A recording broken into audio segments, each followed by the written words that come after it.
Hindi na halos makapagsalita ang isang padre de pamilya sa Davao. Masakit, namamagat, nagdurugo kasi ang cancer sa kanya pong bibig. At para bigyan ng mukha ang balita, Mobile Journal, Yeda Pascual. Inakalang sakit lang sa ngipin, yun pala, cancer na.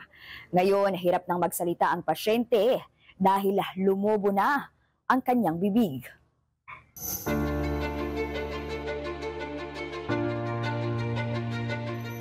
Pebrero noong nakaraang taon nang sumakit ang ngipin ni Tatay Pipino Ambus Jr., 40 anyos. Isang taon makalipas, hindi na siya makilala dahil halos matakpan na ang muka ng lumubong bibig.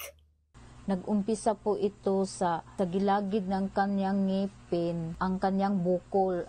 Akala namin may sira ang kanyang ngipin. Pumunta kami sa dentist. Sabi ng dentist, wala daw sira, kaya nag-request ng x-ray ang dentist. Pagbalik namin sa x-ray, nakita na walang sira, kaya inirefer kami sa ENT na doktor. Base sa resulta ng CT scan at biopsy, si Tatay Pipino may cancer pala. If you're going to check the CT scan kasi, pati yung buto, kinain na. Same time, apektado yung balat ng pasyente. So kapag mga ganito kasi, usually, it really leads to diagnosis na malignancies. Pero in general, paranasal sinus na malignancies, yung nila, survival rate nila 5 years is 50% yun. Ayon kay Doc, may mga risk factors ang pagkakaroon ng paranasal na bukol o paranasal sinus.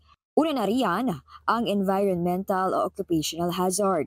Pinakamadalas na magkaroon ng sakit na ito, yung mga nagtatrabaho sa wood, leather at aluminum industries dahil palaging exposed sa alikabok. Prone din na magkaroon ito yung mga naninigarilyo tulad ni Tatay Pipino. Kaya si Doc may paalala.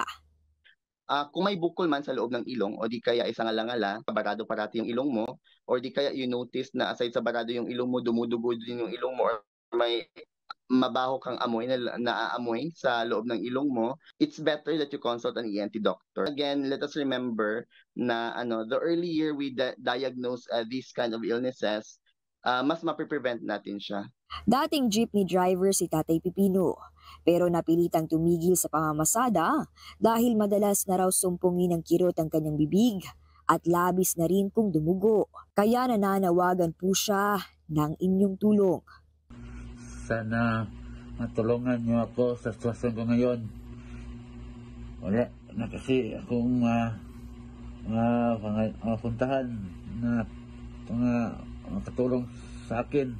Sana matulungan niyo ako. Sana maawa ko kayo sa sitwasyon ko ngayon.